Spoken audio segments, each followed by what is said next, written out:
I thought buying the plane tickets would be the expensive part. I was wrong.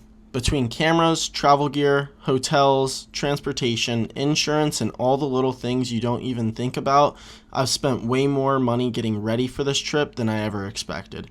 Every day another package shows up, another booking gets made, or something else gets added to the list. It's honestly kind of crazy how fast it all adds up. Before I leave for Japan and Thailand, I wanted to see exactly how much this adventure is really costing me. Yo, what's up guys? Welcome back. If you guys have been following along with the series, you guys would know in about less than 2 weeks, I'm leaving for Japan and Thailand, solo backpacking those countries all by myself. In the last video, I had bought a bunch of stuff, got that all in recently, been testing it.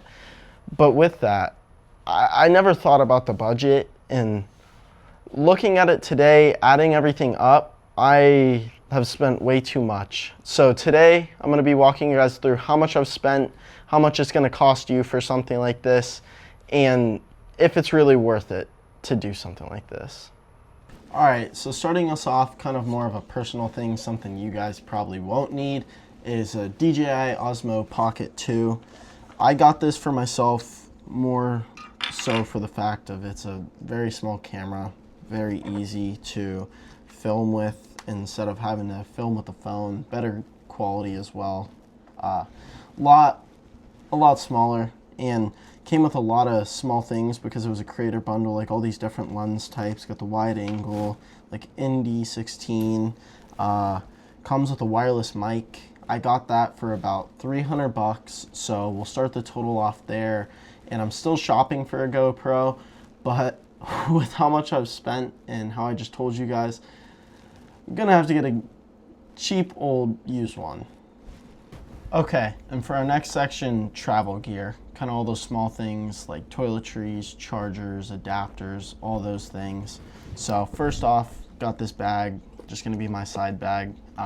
Already had this, so not gonna add that to the running cost, but we'll add these on. Allergy cards, these costed me $12, and then TSA locks, these cost me about $6, and then this travel power strip was about $15, and then the international driving permit was a $20 fee to get, and then power bank free. And then a few things that aren't in is just the dry bag, which will be about another, I believe, $15, so we'll add that on. And then other than that, backpack already had everything else, toiletries, all that, gonna get out there.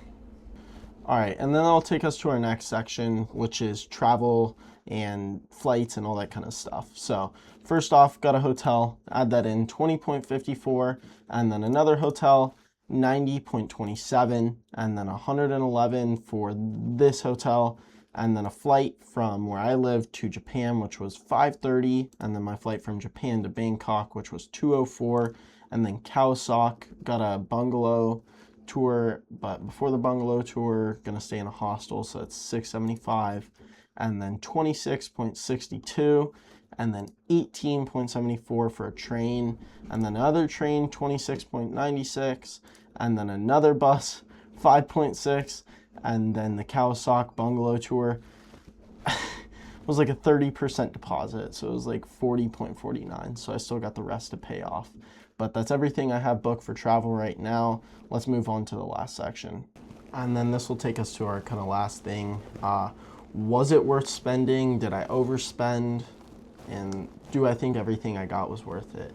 So, speaking on like, did I expect to spend less? I honestly thought it was going to be a lot less. Like a lot of the unexpected costs, like all these buses and all these trains are just all popping in. I didn't realize like when you're going from city to city to city and then you're going from country to country, there's all this unexpected cost. And we're at like $1,500 on the total. Was everything worth buying? There's not really a single thing on my list that I don't think is going to be useful and isn't going to benefit me throughout the whole time. So I think everything I've gotten right now is going to help me and is going to push me through the trip, helping me a lot better. And then on the wise, if there was anything I'd skip and not get, if you guys don't have like a crazy budget, maybe like the Kawasaki bungalows, or not going to so many cities and going like all the way up to Chiang Mai and then all the way down back to like Surat Thani. But other than that, the camera is a personal unexpected cost, plus I'm gonna have to spend like an extra $150 on a GoPro for water footage. But I mean, other than that, everything is, in my personal opinion, just speaking from my heart on this clip, of $1,500 to get out there is really not that bad in my opinion. So that's where I stand at, and depending on how you guys feel, that's without a flight back and without like 3/4 of the trip booked, but that's where I'm sitting at personally right now. Looking at everything I bought, it's honestly crazy how real this trip has become. Just a few weeks ago, it was only an idea, and now I'm only days away from getting on a plane to Japan and Thailand. There's still a little left to do, but everything is finally starting to come together.